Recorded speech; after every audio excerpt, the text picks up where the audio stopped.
বেরিয়েছে। মনে হচ্ছে গুলি অনেকক্ষণ আগে চলেছে।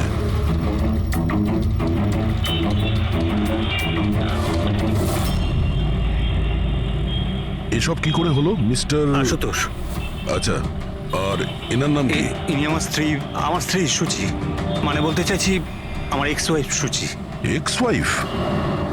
এসব কি করে হলো? জানি না স্যার, আমি কিছু জানতেই পারিনি। কিচ্ছু জানো না? তোমার এক্স ওয়াইফ তোমার পাশের সিটে বসেছিল, গুলি চললো, তুমি কিচ্ছু জানো না? এটা কি করে সম্ভব? আমার হাজব্যান্ড কখনো মিথ্যে বলেন না। উনি যখন বলছেন উনি জানেন না, আই এম শিওর যে উনি কিছু জানেন না। আপনি আমি মিহিকা, ওনার প্রেজেন্ট ওয়াইফ। মিস্টার আশুতোষ, যখন সুচির গুলি লাগে আর পিছনের কাঁচটা ভেঙে যায় তখন নিশ্চয়ই শব্দ হয়েছিল, আর আপনি আমাদের বলছেন আপনি কিছুই আসলে জানেন না। গাড়ির মধ্যে খুব জোরে মিউজিক সিস্টেম বাজছিল আর সুচি ঘুমিয়েছিল। আমি কিচ্ছু বুঝতে পারিনি। ওই লোকটা কিছু জিনিস বিক্রি করতে এসেছিল। ও যখন আমাকে বলল তখন আমি বুঝতে পারলাম কি সুচি। গাড়িতে মিউজিক চলছিল আর সূচি ঘুমিয়ে পড়েছিল। অদ্ভুত, প্রায়শই লোকেদের ঘুম একটু আওয়াজেই ভেঙে যায়, আর এত লাউড মিউজিকে সূচি ঘুমোচ্ছিল। স্যার, আপনাদের কথা থেকে বোঝা যাচ্ছে যে আপনারা আমাকেই সন্দেহ করছেন। স্যার, আমি এটা কেন করব? সুচি আর আমার ডিভোর্স নিশ্চয়ই হয়েছিল, কিন্তু আমরা ভালো বন্ধু ছিলাম আর আমাদের যোগাযোগও ছিল। আপনি আপনি দিনেশকে জিজ্ঞাসা করে নিন। দিনেশ? স্যার, আমি সুচির ভাই।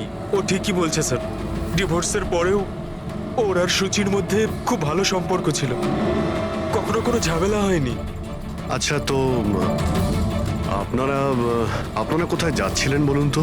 আমাদের মেয়ে রুহি বোর্ডিং স্কুল থেকে ফিরছিল। তাহলে এই সুচি কি গাড়িতে ওঠার পরেই ঘুমিয়ে পড়ে নাকি পরে? স্যার, ব্যাপারটা হলো আমাদের মধ্যে একটু আগে ঝগড়া হয়েছিল। আশুতোষ, রুহি স্কুল খুব ভালো, এই স্কুল চেঞ্জ করার কোনো দরকারই নেই। সুচি, এই স্কুলটার টাকা পয়সা খুব বেশি, আমি এর ফিসটা জোগাড় করতে পারবো না। কিন্তু আমি করতে পারি, আর আমি আমার মেয়ের এডুকেশনে কোনো কম্প্রোমাইজ করব সুচি, না। আমি তোমার থেকে টাকা নিতে পারবো না। কেন? ও, তোমার মেয়ে লিগো চলে আসে তাই না, যে আমি তোমার থেকে বেশি ইনকাম করি? জানো, আমাদের ডিভোর্সের কারণ এটাই, যে একটা মেয়ে একটা ছেলের থেকে বেশি ইনকাম করে। সাফল্যটা মনের ব্যাপার, এটা স্বামী স্ত্রীর প্রতিযোগিতা নয়। তোমার সাথে কোনো তর্ক করতে চাই না, না এই ব্যাপারে কোনো কথা বলতে চাই। রুহি এই স্কুলেই থাকবে। তারপর আমাদের মধ্যে আর কোনো কথা হয়নি। আমার মনে হয়েছিল ঘুমিয়ে পড়েছে। আচ্ছা, এই যখন ঝগড়া হচ্ছিল তখন গাড়ি কোথায় ছিল, মানে কোন এলাকায়? স্যার, লিংক রোডের সিগন্যালে, কেপি থিয়েটারের পাশেই। আর তারপর কোন রাস্তায় গেছিলেন আপনারা? সেখান থেকে স্যার আমি লেফট নিলাম, ওই সামনে ফ্লাইওভারটা আর দেখে। সোজা এখানে চলে এসেছেন? হ্যাঁ স্যার। তার মানে প্রায় 2 কিলোমিটার এই গাড়িটা চলেছে। তার মানে 2 কিলোমিটারের মধ্যেই কোথাও গুলি চলেছে সূচির উপরে। পঙ্কজ, একটা কাজ করো তো, কেপি থিয়েটার থেকে এইখানে 2 কিলোমিটার অবধি চেক করে দেখো তো, যদি কোথাও কিছু প্রমাণ পাওয়া যায়, মানে কোথাও কাচের টুকরো পড়েছে কিনা দেখে নিও, ঠিক আছে? আর হেঁটে যেও। 2 কিলোমিটার স্যার? হেঁটে যাও। গুলিটা অদ্ভুত অ্যাঙ্গেল থেকে লেগেছে, এই নিচে, মানে গুলিটা উপর থেকে নিচে এসেছে, মানে যে গুলি চালিয়েছে তার হাত উঁচু করতে হয়েছে ফায়ার করার সময়। খোলা রাস্তায় কেউ গুলি মেরেছে আর কেউ দেখেনি? হতে পারে খুনি একটু দূরে ছিল, তাও গুলি করা খুবই মুশকিল ছিল এই চলন্ত গাড়িতে, আর তাও তখন যখন খুনি হয়তো গাড়িতে বা কোনো বাইকে ছিল। তবে এইভাবে গুলি করাটা কিন্তু সহজ নয় দয়া।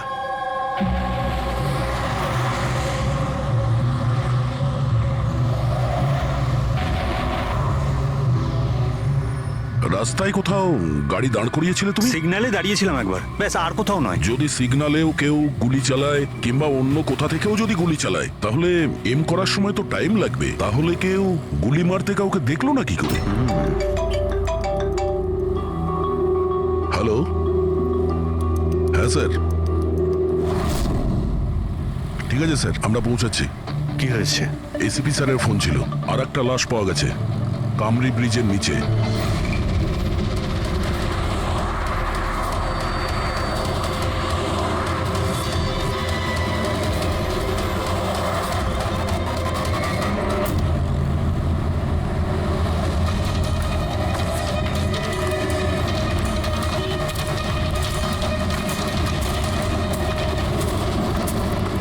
হ্যাঁ দয়া। স্যার, আপনি জানলেন কি করে এই লাশটার কথা? লোকাল পুলিশের কাছে আশেপাশের লোক কমপ্লেন জানিয়েছে 2 ঘন্টা আগেই লাশ দেখেছে। মাথার পিছনে একটা চোট আছে আর পিঠের পিছনেও একটা গুলির চিহ্ন আছে। স্যার, একটা কথা মাথায় ঢুকছে না, কেউ একে এখানেই মেরেছে নাকি অন্য কোথাও মেরে এখানে নিয়ে এসেছে? দেখতে হবে ফেডরিক। স্যার, রাস্তায় একটা বাইক পাওয়া গেছে। আমার মনে হচ্ছে এই লোকটারই বাইক হবে।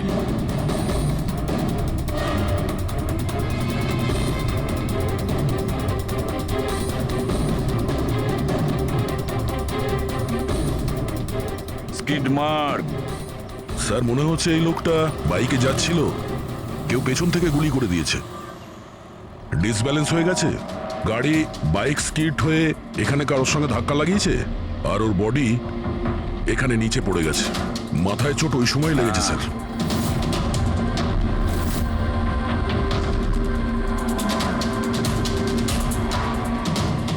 স্যার, হ্যাঁ, কিছুতেই বুঝতে পারছি না এই লোকটা কে। এর কোনো রকম আইডেন্টিফিকেশন নেই। আমি মিসিং পার্সনস ব্যুরোতে জিজ্ঞেস করে দেখব কি? ফেডরিক, এত তাড়াতাড়ি কেউ মিসিং পার্সনস ব্যুরোতে রিপোর্ট করে না। একটা কাজ করো, আরটিওতে গিয়ে এই বাইকের রেজিস্ট্রেশন চেক করো। ওখানেই সমস্ত ডিটেলস পাওয়া যাবে যে মালিক কে। ওই কেসটার ব্যাপারে কি হলো কিছু জানতে পারলে? না স্যার, খুব অদ্ভুত কেস। বুঝতে পারছি না গুলি কে চালিয়েছে আর কোথা থেকে। পুরো এলাকাটা খুঁজে দেখেছি স্যার, কিন্তু কিচ্ছু পাইনি। ট্রাফিক পুলিশরা কি বলছে? স্যার, ট্রাফিক পুলিশ, ওখানে দোকানদার যারা দাঁড়িয়ে ছিল তাদের সবাইকে জিজ্ঞেস করেছি, কেউ খুনির ব্যাপারে কিচ্ছু জানে না। তাহলে সূচির ওপর গুলি চললো কোথা থেকে? দেখতে হবে। স্যার, আমি বলেছি তো আপনাদের, আমি জানি না সূচির গুলি কখন লাগলো, কিভাবে লাগলো। আশুতোষ, দীনেশ, মিহিকা, সূচির খুব কাছের না তোমরা তিনজন, কি তাই তো? তাহলে এটা বলো, সূচির মৃত্যুতে তোমাদের তিনজনের মধ্যে কার লাভ হতে পারে? তার মানে স্যার, স্যার, আমরা ওকে কেন মারতে যাব? ও স্যার, ও আমার নিজের বোন ছিল স্যার, নিজের বোন। আমি নিজের বোনকে কেন মারতে যাব? কোটি টাকা পাওয়ার জন্য। আবার কি কোটি টাকা পাওয়ার জন্য? এতে আমার কি লাভ হতো স্যার? আমার আর সুচির তো আগেই ডিভোর্স হয়ে গেছে। হতে পারে ডিভোর্সই ওই কারণটা। ডিভোর্সের পরেও আমি আর সুচি অত্যন্ত ভালো বন্ধু ছিলাম, বন্ধুর মতোই মিশতাম আমরা। এটাও তো হতে পারে যে তোমার প্রথমা স্ত্রীর সঙ্গে যে সম্পর্ক ছিল সেটা হয়তো দ্বিতীয় স্ত্রীর পছন্দ ছিল না। স্যার, আপনি এসব কি বলছেন? ওদের মধ্যে ভালো সম্পর্ক ছিল, তাতে আমার কি? ওদের দুজনকে নিয়ে আমার কোনো প্রবলেম ছিল না, আমি ইনসিকিউর নই।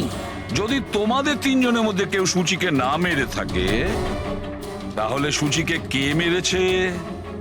কে মেরেছে? আমি বলছি আপনাকে, সূচি একটা এনজিওতে কাজ করত। ও ওখানে একজন অ্যাকাউন্টেন্টের পর্দা ফাঁস করে দিয়েছিল, কারণ ওই মেয়েটা টাকা পয়সা নিয়ে গন্ডগোল করছিল। তোমার মনে হচ্ছে শেলির হাত হতে পারে এইসবের পেছনে? ইয়েস স্যার, ওকে অনেকবার হুমকিও দিয়েছিল। স্যার, আমার তো মনে হচ্ছে কি এই কাজটা হয়তো পৃথ্বীর হতে পারে। আচ্ছা, এই পৃথ্বী কি? খুবই খুবই অসভ্য ধরনের লোক, ওই রোমিও টাইপের। সুচি পুলিশকে কমপ্লেনও করেছিল ওর বিরুদ্ধে, কিছুদিনের জন্য জেলেও গেছিল। ঠিক আছে, তোমরা তিনজন যেতে পারো। Thank you sir. Thank you sir. Thank you sir.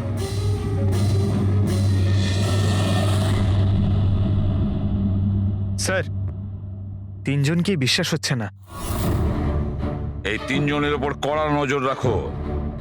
আর দয়া, স্যার, শেলি আর পৃথ্বী, ওদের দুজনকে বিউরোতে ডাকো। স্যার, হ্যাঁ, আরটিও থেকে বাইকের মালিকের খবর পেয়ে গেছি। স্যার, পৃথ্বী আর শেলির ফোন আনরিচেবল আসছে, তাই আমি ফ্রেডিকে বলেছি ওদের মোবাইল ফোনটা ট্রেস করতে। এ তো আমাদের ডেলিভারি বয় বিবেক। স্যার, আমাদের বাইক তো ওই চালাতো। স্যার, ওকে কে মেরে দিল? সেটা খোঁজারই চেষ্টা করছি। আচ্ছা, এই বিবেকের কারোর সঙ্গে কোনো শত্রুতা ছিল কি? না স্যার, ও তো খুবই সাদাসিধে ভালো ছেলে ছিল। কবে থেকে কাজ করছিল এখানে? গত 1 মাস ধরে রাজস্থান থেকে এসেছিল, খুব পরিশ্রমী ছিল। স্যার, ও তো শহরে কাউকে চিনতও না। এ কোথায় যাচ্ছিল ডেলিভারি করতে? কোথাও নয় স্যার, আজ তো ওর ছুটি ছিল, ওই জন্য আমার বাইক নিয়ে ঘুরতে বেরিয়েছিল। আচ্ছা, ওর বাড়ির অ্যাড্রেস দিতে পারবেন? স্যার ওর বাড়ির অ্যাড্রেস তো নেই, ও এই দোকানেই শুতো। আচ্ছা, জিনিসপত্র কিছু? স্যার এই ওর একটা বাক্স আছে। এটা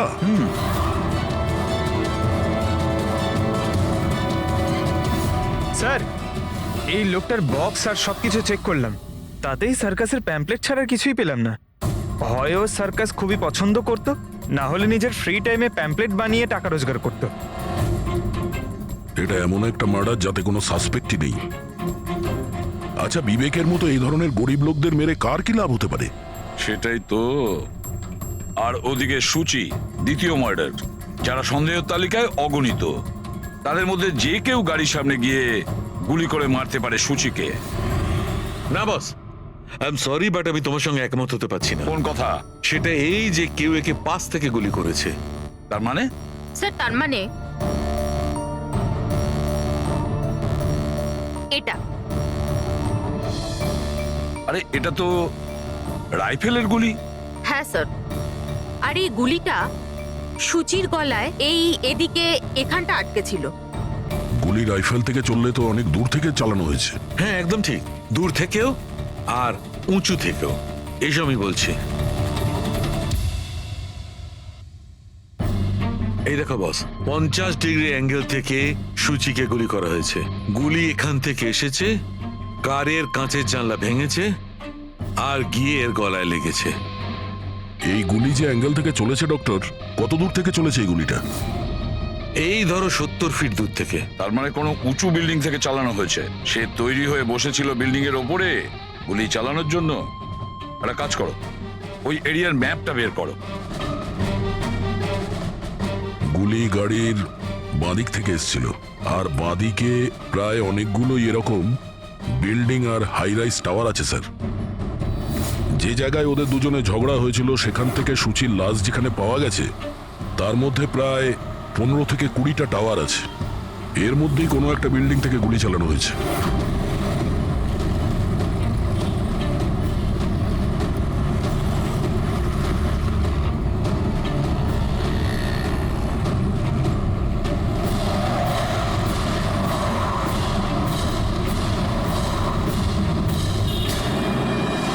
বাস ঠিক আছে।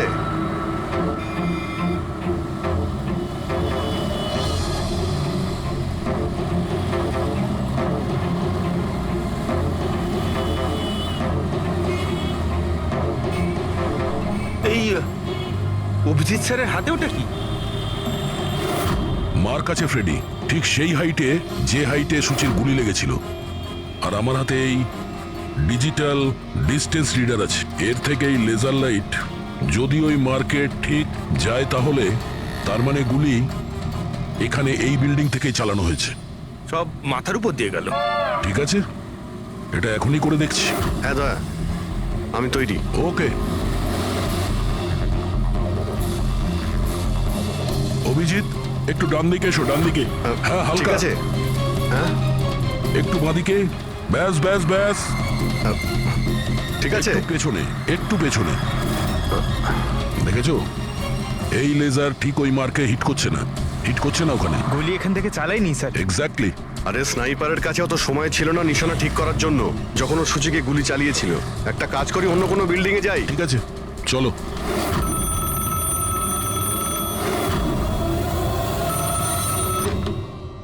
হ্যালো। হ্যাঁ হ্যালো। আচ্ছা, এটা কি ফ্যান্টাসি সার্কাস জয়পুর রাজস্থানের অফিস? হ্যাঁ ঠিকই, বলুন। দেখুন, আমি মুম্বাই সিআইডি থেকে এসিপি পদ্মুমান বলছি। আপনার ওখানে কোনো বিবেক নামে কেউ কাজ করতো? হ্যাঁ হ্যাঁ, বিবেককে আমি চিনি তো, ও এই সার্কাসেই কাজ করতো। কেন, কি হয়েছে?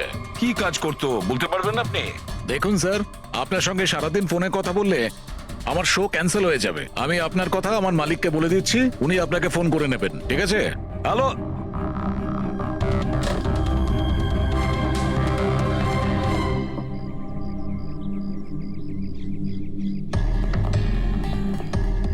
অদ্ভুত স্যার, বিল্ডিং এ কোনো গাড়ি দেখলাম না, মনে হয় গুলি এখান থেকেই করা হয়েছিল। দেখছি। হ্যাঁ অভিজিৎ, রেডি আছো?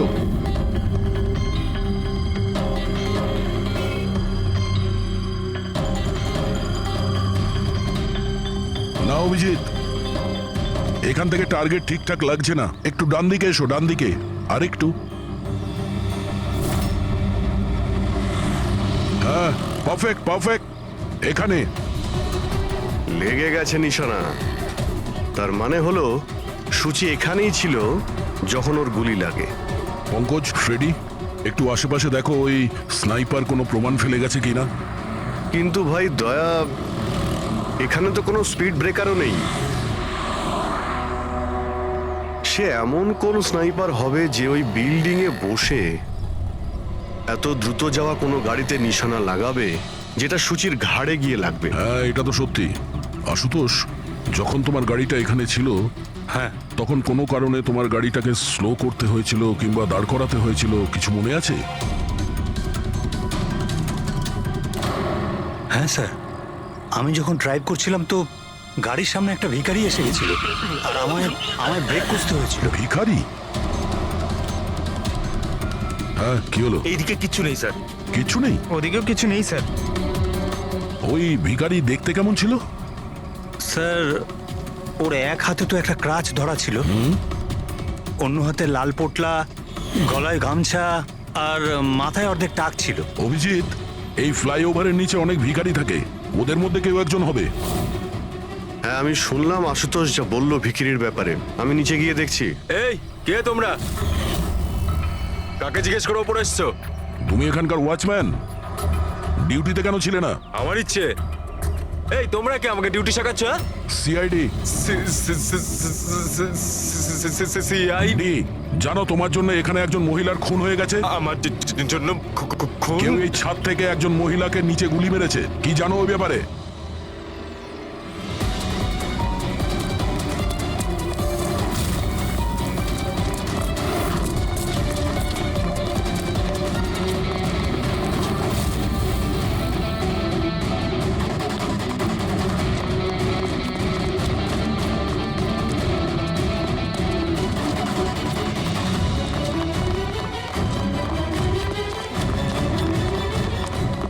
এই দাঁড়া বলছি। স্যার, স্যার আমি কিছু করিনি স্যার। স্যার আমাকে ছেড়ে দিন স্যার, আমি কিছু করিনি। কিচ্ছু করিসনি, কিচ্ছু করিসনি তুই। চল। আমি ভয় পেয়ে গেছিলাম স্যার। কেন ভয় পেয়েছিলি? কি জানিস এই খুনের ব্যাপারে? স্যার, আমি টাকা নিয়েছিলাম, কিন্তু এটা বলেনি যে ও কাউকে খুন করতে চলেছে স্যার। কে ছিল ওই লোকটা? আগে কোনোদিনও দেখিনি স্যার। ও বলেছিল যে ও বিল্ডিং এর ছাদে গিয়ে ওর গার্লফ্রেন্ডকে প্রপোজ করতে চায়। স্যার, ও 2 ঘন্টার জন্য 15,000 টাকা দিয়েছিল স্যার। আমি তো এত টাকা এক মাসেও কামাইনি স্যার কোনোদিনও। স্যার, ও হেলমেট পরেছিল আর চোখে চশমাও ছিল।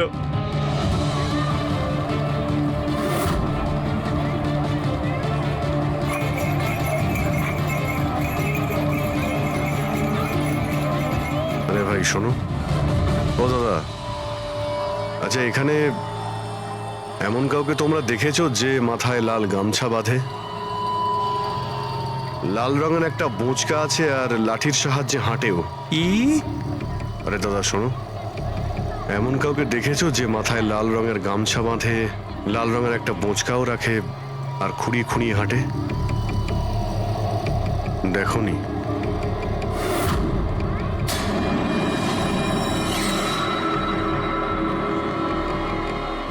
আরে ভাই শোনো, আরে ভাই শোনো, একটু কথা আছে। এই যে, আরে এই কি করছো ভাই? দাঁড়াও। আরে ভাই দাঁড়াও।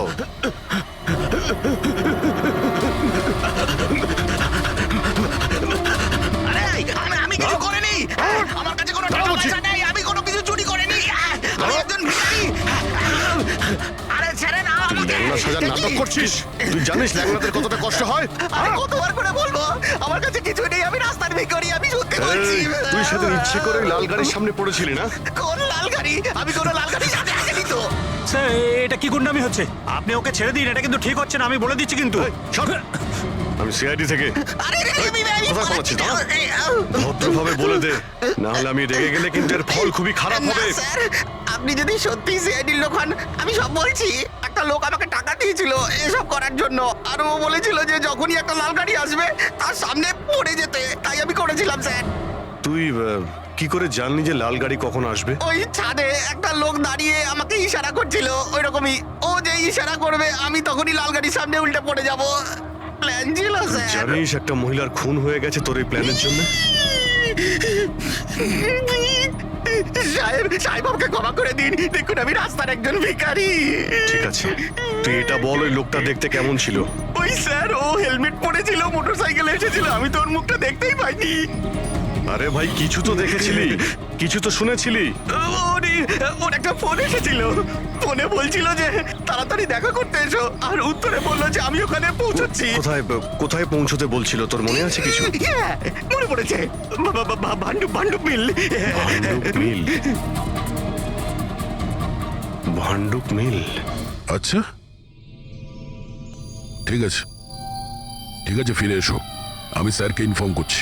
Okay sir. হ্যাঁ, অভিজিৎ ভান্ডুপ মিল থেকে ফিরে আসছে। ও বলছে যে মিল একদম ফাঁকা পড়ে আছে, কোনো প্রমাণই ওর হাতে পড়েনি। খুনি তো ওখান থেকেই পালিয়ে গেছে। হতে পারে অভিজিৎ পৌঁছানোর আগেই ওখান থেকে ও পালিয়ে গেছে। পঙ্কজ। হ্যাঁ স্যার। পঙ্কজ, একটা কাজ করো, যখন সূচির গুলি লেগেছিল ঠিক ওই সময়ে ওই এরিয়াতে কতগুলো মোবাইল অ্যাক্টিভ ছিল খোঁজ নাও। স্নাইপারের ফোন ওদের মধ্যেই কারোর হবে। স্যার। হ্যাঁ হ্যাঁ পঙ্কজ, এটাও দেখো ওর মধ্যে কতজন লোক ভান্ডুপ মিলে গেছিল। স্যার,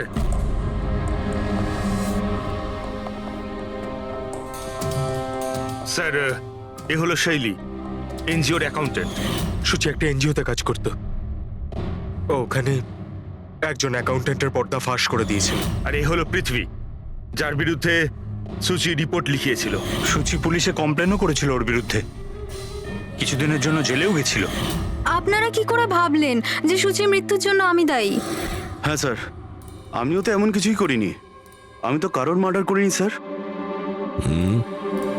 শেলি, তোমার চাকরি চলে গেছিল সূচির জন্যে, আর তারপর থেকে তোমার এখনো পর্যন্ত কোনো চাকরি পাওইনি। ধার করে করে সংসারে খরচা চালাচ্ছ তুমি। হ্যাঁ, আর পৃথ্বী, এক সপ্তাহ তুমি জেলে ছিলে, নিজের এরিয়াতে তোমার খুব বদনাম হয়েছে, তাই তো? তো কি হয়েছে? যদি আমার কোনো বদনামের ভয় থাকতো তাহলে বাড়ি বদলে নিতাম, কারণ মার্ডার করতে যাবোই বা কেন আমি? আর স্যার এমনটা নয় যে আমি কোথাও চাকরি পাচ্ছি না, বলতে পারেন আমি আমার মতো কোথাও চাকরি পাচ্ছি না, এই জন্য আমি কোথাও জয়েন করছি না। আপনাদের আশুতোষ আর তার নতুন স্ত্রী, তাকে এসব প্রশ্ন করা উচিত। ওদের জীবন সুখী নয়, কিন্তু সবাইকে দেখিয়ে বেড়ায়। আশুতোষ তো সূচির কাছে ফিরে যেতে চাইছে, হয়তো ও নতুন স্ত্রীকে নিয়ে খুশি নয়, তাই। আর স্যার সুচির না ওর ভাইয়ের সাথেও বনিবনা ছিল না, সব সময় না ফোনে ঝগড়া করতে থাকতো। আচ্ছা, আর কি ব্যাপার নিয়ে ঝগড়া হতো এদের দুই ভাই বোনের মধ্যে? আসলে স্যার দিনেশ আশুতোষকে হুমকি দিয়েছিল ও সুচির থেকে দূরে থাকার জন্য, হয়তো সুচির এটা পছন্দ হয়নি। আর স্যার ও আমাকে আর একটা কথা বলেছিল, মেয়েকা হিংসে করে ওর আর আশুতোষের মেলামেশায়। 100% মনে হয় এদের মধ্যেই কেউ একজন ওকে মার্ডার করেছে। হ্যাঁ স্যার। আচ্ছা, ঠিক আছে, যেতে পারো তোমরা দুজন, কিন্তু একটা কথা ভালো করে মনে রাখবে, যতক্ষণ না আমাদের ইনভেস্টিগেশন শেষ হচ্ছে তোমরা শহর ছেড়ে বাইরে যাবে না। এই কেসে কারোর কথার উপর ভরসাই করতে পারছি না স্যার, মনে হচ্ছে সবাই মিথ্যে কথা বলছে। হ্যাঁ, সে যেই হোক খুব বড় প্ল্যানিং করেছিল। প্রথমে ভিখারিকে টাকা দিয়েছে, একটা ওয়াচম্যানকে হায়ার করেছে, আর তারপরে স্নাইপারকে হায়ার করেছিল। আর ঠিক সময় আসতেই ও সূচিকে গুলি করে মারে। স্যার, হ্যাঁ, স্যার যে সময় ওর ওপর গুলি চালানো হয়েছিল স্যার, তখন ব্রিজের আশেপাশে 2000 লোকের মোবাইল অ্যাক্টিভ ছিল। তাহলে ওই সময় কোন মোবাইল ফোন পান্ডু মিলের দিকে গিয়েছিল? একটা নাম্বার গিয়েছিল, কিন্তু সেটা প্রাইভেট নাম্বার, তাই ট্র্যাক করতে পারিনি। আর কি বলতে পারো এই নম্বরের ব্যাপারে? এটাই স্যার, ওটা মিল অব্দি গেছিল কিন্তু দাঁড়ায়নি, ওটা সোজা কামরি ব্রিজের দিকে চলে গেছিল, আর ওখান থেকে সিগন্যাল পাওয়া যাচ্ছিল না। কামরি ব্রিজ? স্যার, বিবেকের লাশটাও তো আমরা ওখানেই পেয়েছি, এটা কোনো কোইন্সিডেন্ট হতে পারে না? রাজস্থানে বিবেকের বাড়িতে ফোন করি, ওর ব্যাপারে পুলিশ কি ইনফরমেশন জোগাড় করলো জানতে হবে। দয়া, এই বিবেকও তো খুনি হতে পারে। কেউ বিবেককে খুন করে দিয়েছে, একজন খুনির খুন। অনেক কিছুই হতে পারে ফেডরিক, এই কেসে অনেক কিছু হতে পারে।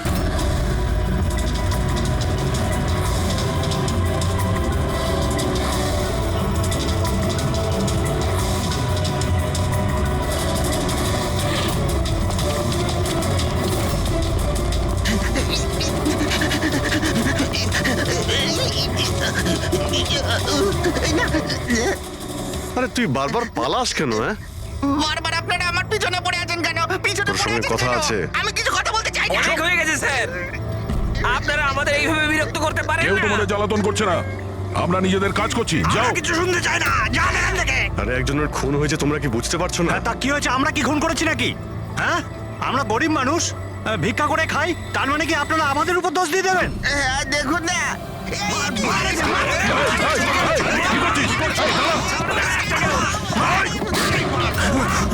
অভিজিৎ, তুমি ঠিক আছো? আরে না, ও নো, রক্ত বেরোচ্ছে। কি করলে তোমরা?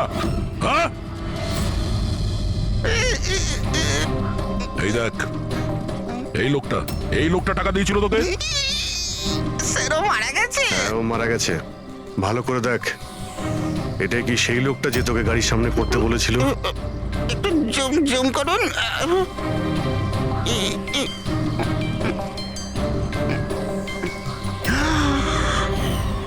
এমন ঘড়ি তো ও পড়েছিল। হতে পারে যে লোকটা একে টাকা দিয়েছে সেই প্রমাণটা লোপাট করার জন্য ওকেও মেরে দিয়েছে। চালায় বললাম আমি। ধরেছে তো ছাড়তে হ্যাঁ, পঙ্কজ। চাইছে না। হ্যাঁ, আচ্ছা। ও, ঠিক আছে, ঠিক আছে, ওকে ওকে, থ্যাংক ইউ। পঙ্কজের ফোন ছিল, বলছিল যে বিবেক রাজস্থানে কোনো সার্কাসে কাজ করত, নিশানাবাদ ছিল। 1 মাস আগেও সার্কাসের চাকরি ছেড়ে দিয়েছিল। বলেছিল মুম্বাইতে একটা বড় চাকরি পেয়েছে ও। আর হ্যাঁ, যাওয়ার সময় ওই রাইফেলটা ওটাও চুরি করে নিয়ে গেছিল। রাইফেল চুরি করে এনেছিল? হয়তো সুচির সুপারি নিয়ে এখানে এসেছিল, আর দোকানে এই জন্য কাজ করতো যাতে ওকে কেউ সন্দেহ না করে। হ্যাঁ, আর এই পুরো ষড়যন্ত্রের যে মাস্টার মাইন্ড, সে নিশ্চয়ই রাজস্থানে গেছিল বিবেককে সুপারি দেওয়ার জন্য। কে হতে পারে এই মাস্টার মাইন্ড, যাকে চোখের সামনে দেখেও ধরতে পারছি না?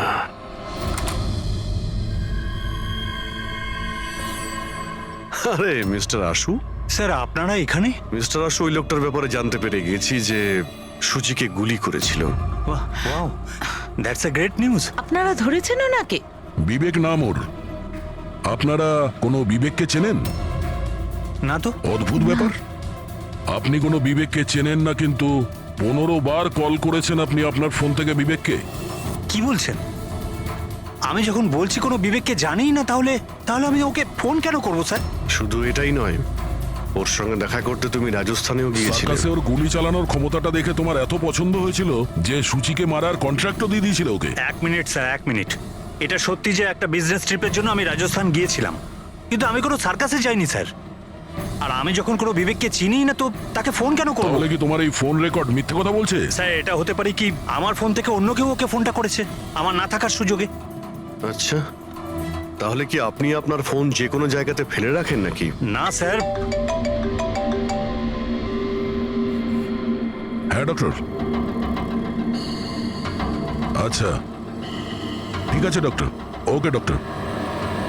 ডক্টর সালুখের ফোন ছিল, আমাদের ফরেন্সিক ল্যাবে যেতে বলেছেন আশুতোষকে নিয়ে। বস, মেয়েটা এইখানে বসেছিল এই সিটে, আর এই অংশটা হচ্ছে সিটের পেছনের দিকটা, আর এটা হচ্ছে লিভার, যার দ্বারা সিটটা আগে পিছে হয়। আর এই লিভারটাকে জাম করে দেওয়া হয়েছিল। এই দেখো। লিভার জাম করে দিয়েছে?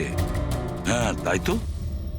ব্যাস এইটুকুই স্যার, সেই জন্য আপনি আমাদেরকে ডেকে আনলেন? পঙ্কজ, তুমি একটু আমার কথাটা শোনো। সূত্র এইটা নয় যে লিভারটা আটকে দেওয়া হয়েছে, সূত্রটা এই যে এটাকে জেনে বুঝে আটকে দেওয়া হয়েছে। কিন্তু স্যার, কেউ জেনে বুঝে সিটটাকে খারাপ করবে কেন? এটাও তো আমরাও ভাবছিলাম। আশুতোষ, তোমার এই গাড়ির সিট কবে থেকে এরকম হয়ে আছে? মানে কবে থেকে পেছনে আটকে আছে? স্যার, পরশু রাত অবধি তো ঠিক ছিল, কিন্তু কাল সকালে যখন বেরোলাম তখন রিক্লাইন কাজ করছিল না। আমার হাতে ঠিক করার মতো অত সময় ছিল না বলে এমনিই বেরিয়ে গেলাম। ডক্টর সালুখে, সিটটা খারাপ হওয়া এই কেসটার সাথে কি সম্পর্ক? সম্পর্ক আছে ফ্রেডি। সম্পর্কটা হচ্ছে এইটা যে খুনি চাইছিল সিটটা পেছনে হেলে থাকে, সুচির পজিশনটা এইরকম থাকবে পেছনের দিকে। স্যার, ও যদি সামনে বসতো বা পেছনে বসতো তাতে খুনির কি এসে যায়? খুনির তো গুলি করারই ছিল। পঙ্কজ, তুমি এক কাজ করো, এখানে তুমি গাড়ির সিটটায় বসো। সারিকা, তুমি সুচির জায়গায় বসো। এবার ধরে নাও আমি সুচি। আমি যখন এই সিটটায় বসেছিলাম তখন আমার মাথাটা এরকম ছিল। বস, সুচির এইভাবে বসার সুবিধাটা খুনি তখনই পাবে যখন ওর এম সুচি নয়, ড্রাইভিং সিটে বসা লোকটি হবে, মানে আশুতোষ হওয়ার কথা। কিন্তু আশুতোষকে কোনো কারণে খুব ব্রেক চাপতে হয়, ব্রেকের কারণে ঝটকা লাগে, আর সেই ঝটকায় সুচি ঝুঁকে যায়। আর বস, আশুতোষকে লাগার পরিবর্তে সুচির গুলি লাগে। স্যার, তার মানে আশুতোষ খুনি নয়, কিন্তু কেউ ওর খুন করতে চাইছিল। দয়া,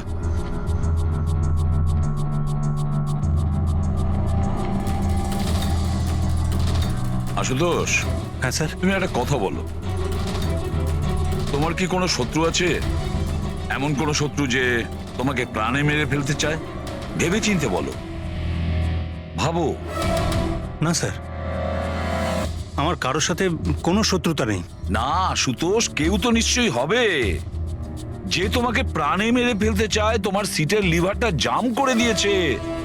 না স্যার, এটা তো হতেই পারে না, কারণ এই গাড়িটার একটাই মাত্র চাবি, আর সেটা সবসময় আমার কাছেই থাকে। আমি তো কিছুই বুঝতে পারছি না আমি স্যার, যে এসব কি করে হলো। কোনো ব্যাপার নয় আশুতোষ, ও যেই হোক না কেন আমরা খোঁজার চেষ্টা করব যে কে তোমাকে মারার চেষ্টা করছে। ঠিক আছে, চলো যাই, চলে এসো। হ্যাঁ স্যার। স্যার, স্যার, আমরা আশুতোষকে ছেড়ে দিলাম কেন? খুনি যদি আবার ওর উপর আক্রমণ করে তাহলে?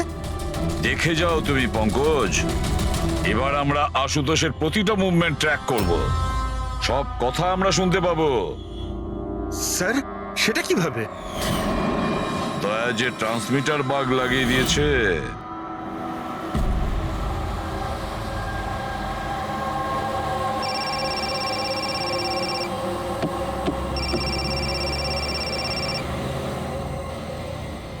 হ্যালো, হ্যাঁ বলো। আচ্ছা, ওকে, চলে এসো বাড়িতে। ওখানে? কিন্তু ওই জায়গাটা তো বন্ধ না। ঠিক আছে, আসছি।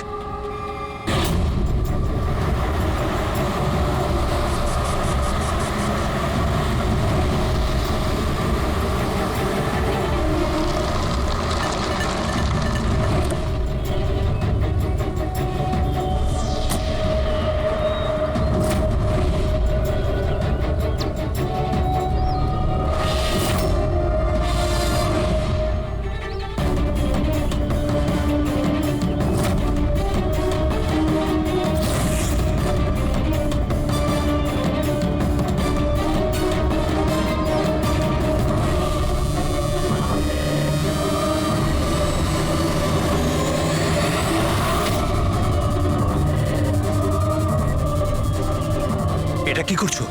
গান? মাই গড, গুলির আওয়াজ পেলাম। দয়া, তাড়াতাড়ি চলো, আবার একটা যেন খুন না হয়। স্যার, এই তো আমরা পৌঁছচ্ছি।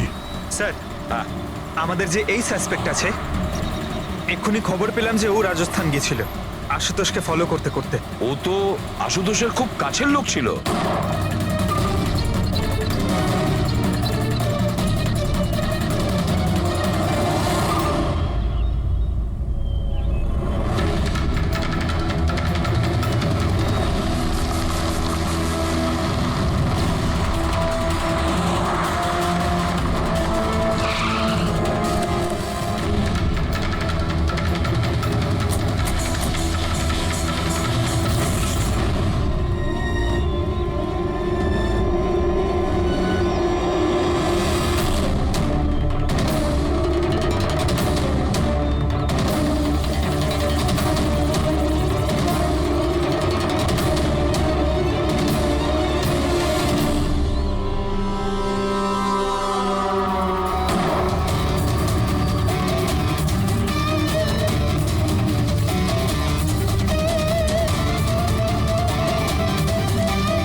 দিনেশ স্যার আমি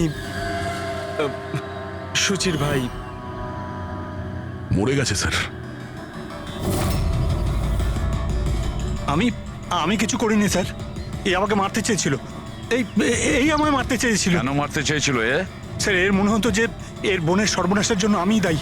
বিয়ের পর সুচি ডিপ্রেশনে চলে গেছিল, আর তাই ও নিজেই নিজেকে মারারও চেষ্টা করেছিল। আর এই সমস্ত আমি কিছুই জানতাম না স্যার, একদমই জানতাম না। আর আমার এই না জানার কারণেই এই দুজনের মৃত্যুর কারণ আমি হয়ে গেলাম স্যার। এটা সম্পূর্ণ না জানার কারণেই। পঙ্কজ, একে ছায়া নিয়ে বসাও, ঠিক ফরেন্সিক ল্যাবে পাঠিয়ে দাও।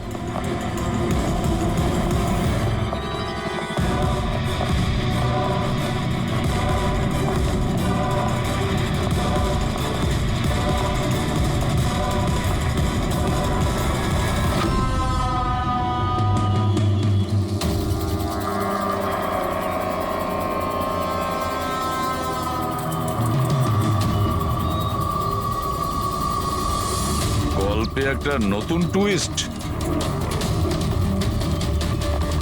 আশুতোষ,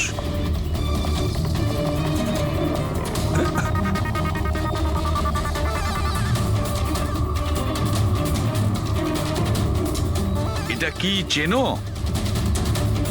না স্যার, আমি ঠিক জানি না। জানো না? এক্ষুনি জেনে যাবে। পঙ্কজ, চেক করো ওকে। কিন্তু কেন? হাত উঁচু করুন, জানতে পেরে যাবেন আপনি। স্যার আমি তো কিচ্ছু করিনি, আমি নিরপরাধ। আপনারা কেন আমার তল্লাশি নিচ্ছেন? আমার কথা বিশ্বাস করুন স্যার, আমার কাছে কিচ্ছু।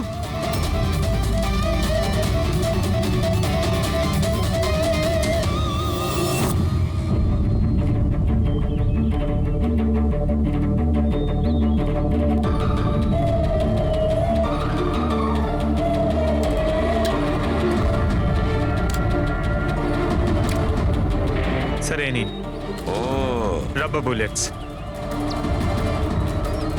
আমি জানি না স্যার যে এর থেকে কি প্রমাণ হচ্ছে।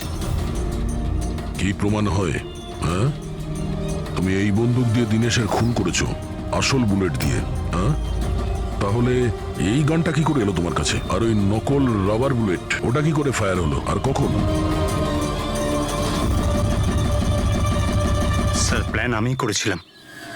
A to Z পুরো প্ল্যান আমার। সুচির মৃত্যু, দিনেশের মৃত্যু, আর ওই প্ল্যানটাও এই জন্য যে আপনাদের মনে হয় যে সুচির মৃত্যুটা ভুল করে হয়েছে, কিন্তু আসল টার্গেট আমিই ছিলাম। আর আপনাদের সন্দেহ যাতে দিনেশের উপর যায়। কিন্তু সমস্ত প্ল্যানটা নষ্ট হয়ে গেল, সবকিছু জ্বলে গেল। কেন মেরেছো তুমি সুচিকে? সুচিকে মেরে তুমি কি পেলে? সুচি আমার মেয়ে রুহিকে নিয়ে চিরকালের জন্য দেশ ছেড়ে চলে যেতে চেয়েছিল, আর এই কথাটাও আমার কাছে লুকিয়েছিল। আপনারাই বলুন স্যার, আমার একমাত্র মেয়েকে নিজের থেকে দূর কিভাবে করতে দিতাম? আর সেই জন্য তুমি বিবেক মানে একজন শার্প শুটারকে টাকা দিয়েছো নিজের স্ত্রী সুচিকে মেরে ফেলার জন্য, আর যেই ও তোমার কাজ শেষ করেছে ওকেও মেরে দিয়েছো। তুমি দিনেশকে কি এমন কথা বলেছিলে যে ও মারার জন্য তোমাকে এখানে চলে এলো? আমি আমার ওয়াইফকে দিনেশের কাছে পাঠালাম। কি? হ্যাঁ দিনেশ, আমি এক্ষুনি জানতে পারলাম যে আশুতোষই তোমার বোনকে মেরেছে, আর ও তোমাকেও মারতে চায়। না না, আমি ওকে ছাড়বো না, মেরেই ফেলবো আমি ওকে। দিনেশ পাগল হয়ে গেছে নাকি? খুন করবে তুমি? ও আমার বোনকে মেরে ফেলেছে, আমি ওকে ছাড়বো না। আমার বোনকে এভাবে মেরে ফেলার আগেও একবারও ভাবলো না। না, যাই হয়ে যাক না কেন আমি ওকে ছাড়বো না, দিনেশ, আমি ওকে কিছুতেই দিনেশ, ছাড়বো না। দাঁড়াও, আমার কথা শোনো। আর সুযোগ পেয়ে ওর বন্দুকটা বদলে দিল। তাহলে দিনেশ তোমার উপর যে গুলিটা চালাচ্ছিল সেটা নকল ছিল? হ্যাঁ, মারপিটের সময় আমি ওই গানটা বদলে দিয়েছিলাম, যাতে আপনাদের মনে হয় কি আত্মরক্ষার জন্য আমি দিনেশকে মেরেছিলাম, আর আপনাদের সামনে আমি নিরপরাধ বলে সাব্যস্ত হই। কি রেখে গেলে তোমার ছেলের জন্য? না মা না বাবা। ওই সন্তানকে পাওয়ার জন্য তুমি ওরই মাকে মেরে ফেলেছো, আর এই অপরাধে তুমিও আজীবন জেলের গড়াদের পেছনে থাকবে। বলো আশুতোষ, কি পেলে তুমি নিজের ছেলেকে এভাবে অনাথ করে? কি পেলে?